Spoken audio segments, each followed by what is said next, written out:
Hi guys, thank you for joining me today. So today we are going to go over my 5E lesson presentation. Okay students, so welcome. Thank you for joining us today. I want all students' eyes on Mrs. Llamas and we are going to get started. So guys, today we will be able to describe the transfer of energy in an ecosystem. I want you to parachute. You're going to turn to your partner. A's are going to go first, then B's are going to go. I want you to each tell your partner what is the objective for today. What are we doing today? A's, you may start. Switch. Bringing you back together in 3, 2, 1. Thank you for having eyes on me, being dependable, and sitting up, ready to go. I appreciate it. Good job. Okay, so students, yes, you are correct. We are going to describe how the transfer of energy is moved through an ecosystem. Really good job. Okay, so guys, I have a question for you. I want you to think about this. I'm not showing you the pictures quite yet, but I want you to think about this question.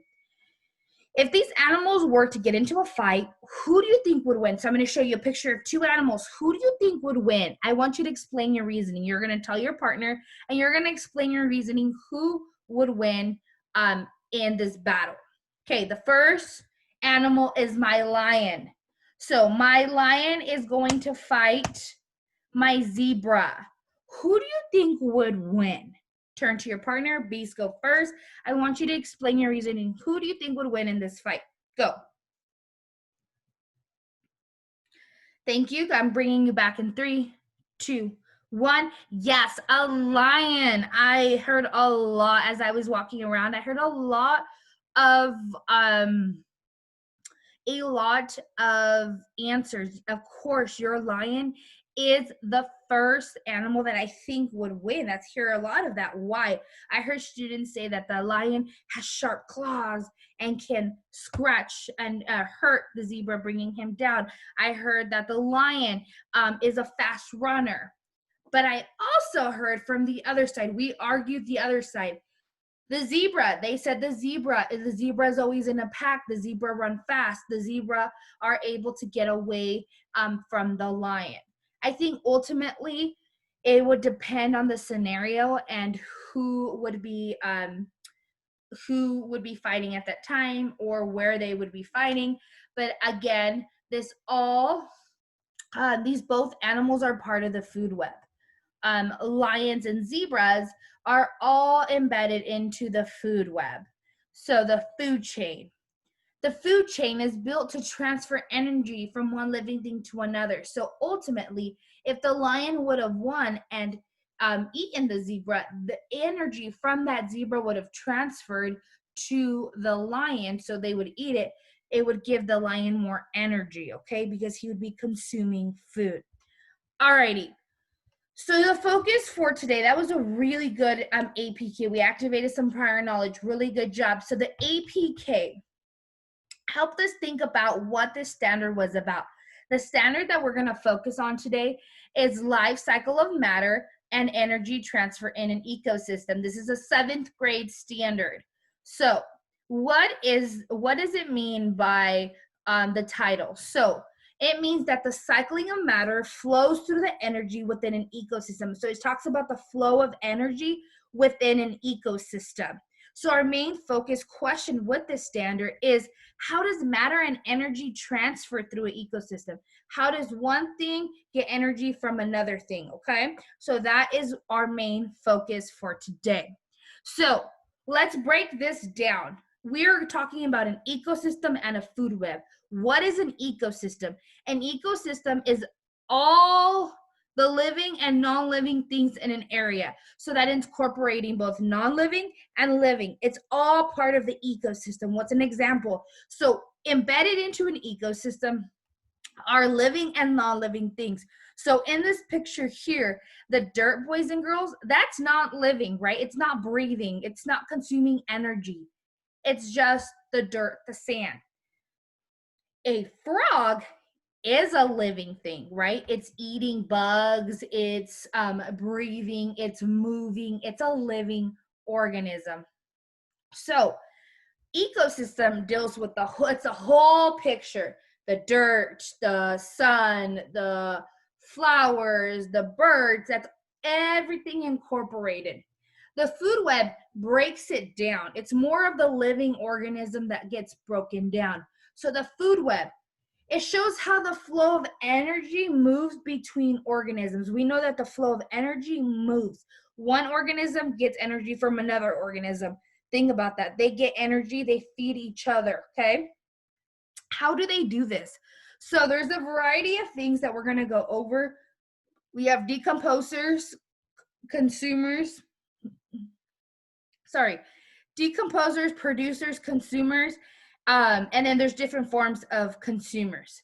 So we start off with, I'm going to go through what we go through. So for instance, we in a food web, we go through what is a producer. So what is a producer? A producer is a living organism that makes their own food. So for instance, let's look at this tree. This tree is a producer, and is an example of a producer. How? This tree uses photosynthesis to grow. It's making its own food to grow. It doesn't need to eat a cheeseburger to grow. It's making its own food, which is glucose. How do they make their own food? Well, we know, because we learned this about a few weeks ago when we went over photosynthesis. Photosynthesis, in order for an actual living thing to grow, it needs water, carbon dioxide, and sunlight to grow into a big tree. And then this tree lets out waste. What is the waste? Think about it. What did we learn? What type of waste did this tree release? Think about it. Turn to your partner. A's to B's, B's to A's. What does this tree release? Good job. I heard a lot of oxygen. Its waste product is oxygen. Who uses oxygen to breathe? Turn to your partner. Who uses oxygen to breathe? Good job. Humans, animals, we all need oxygen to breathe. So we are using the producers to breathe, right? We're using the waste product to breathe. Okay. The producers are at the bottom of the food chain, right? They're the very bottom. They're probably the most important. Without producers, we as humans wouldn't be alive right now, right?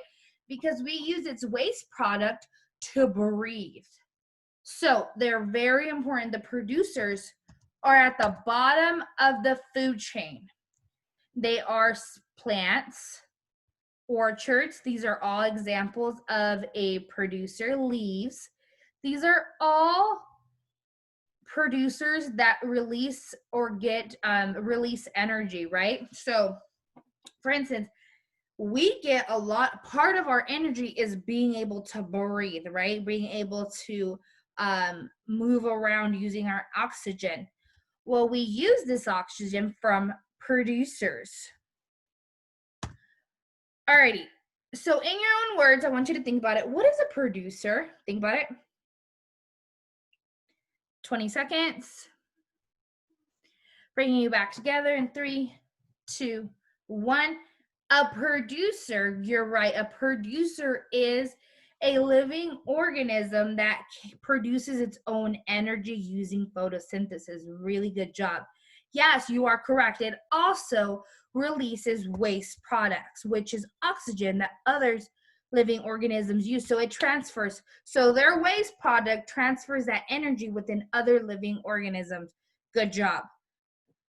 Where do plants get their energy to make glucose? Think about it. Where do plants get their energy to make glucose? What do they use? You're right, sunlight and photosynthesis. Good job. They make their own energy using photosynthesis. Really good job. Oops, there we go. A consumer. Okay, so we learned about a producer. What is a consumer? There's 3 levels of consumers that we're going to learn about. So the first one is the primary consumer. These are animals that eat producers. So they eat plants. So giraffes, we know giraffes eat leaves. Those are producers, right? They're eating the producers. They're eating the leaves. The leaf is the producer. This animal is eating the leaves. They are herbivores, which are they strictly just eat plants. They do not eat meat. They just eat plants. Secondary consumer is that they eat meat. So most humans, we can be, some humans can be herbivores, but most humans eat meat. They consume, they're carnivores. They eat meat. They eat whatever. If you want to eat steak, chicken, pork, you're eating meat. You're consuming meat. So we have primary consumers that eat plants, secondary consumers that eat meat. Now, omnivores, there's also omnivores. What is omnivores? Is that they eat both animals and plants. So we would mostly be considered omnivores because we do eat animal and plants. If there's people that just eat meat, there's people that just eat meat and plants. There's people that just eat plants. That's all the way you consume or eat your body. So if we're talking in a food chain, though, if I'm talking about a food chain, if I just eat meat, it would be a cougar, a lion, a wolf. All of these animals only eat meat. So there would be these animals that would eat both. So a panda, for instance, eats both plants and can eat other animals, but the majority, they eat plants, right? So all of these are examples of consumers. There's different form of consumers. Okay, let's keep going. In your word, what is a consumer? What does a consumer do? Good job. A consumer eats other living organisms, either plants or fruits. So they eat producers or other living organisms to consume energy. Good job. Okay, is a polar bear a consumer? Why or why not? I want you to discuss with your partner. Are these cute little polar bears, are they consumers? Yes or no? Tell me why.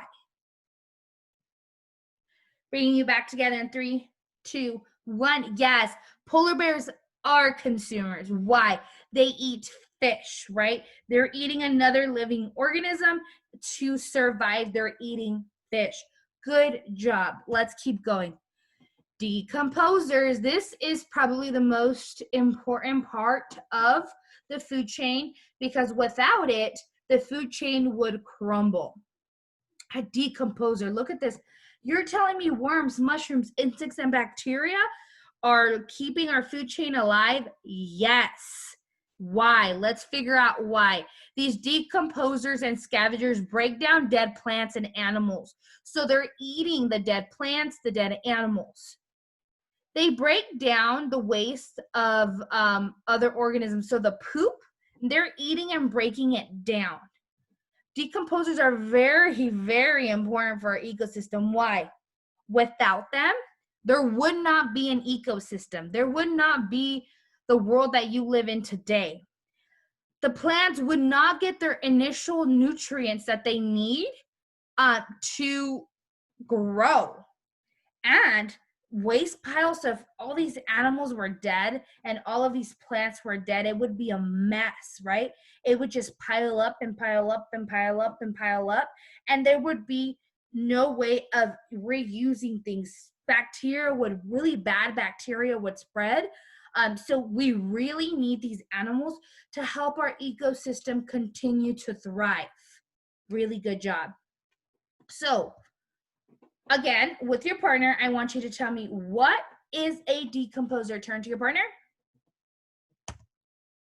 Good job. Bringing you back. A decomposer breaks down non-living organisms and it breaks down their poop. Really good job. So I want you to discuss which image is an example of a decomposer. This is a worm. This is a beetle. Which is an example of a decomposer? Think about it. Good job. I heard a lot of you say, well, it's both. They're both decomposers and forms of decomposers. You are correct.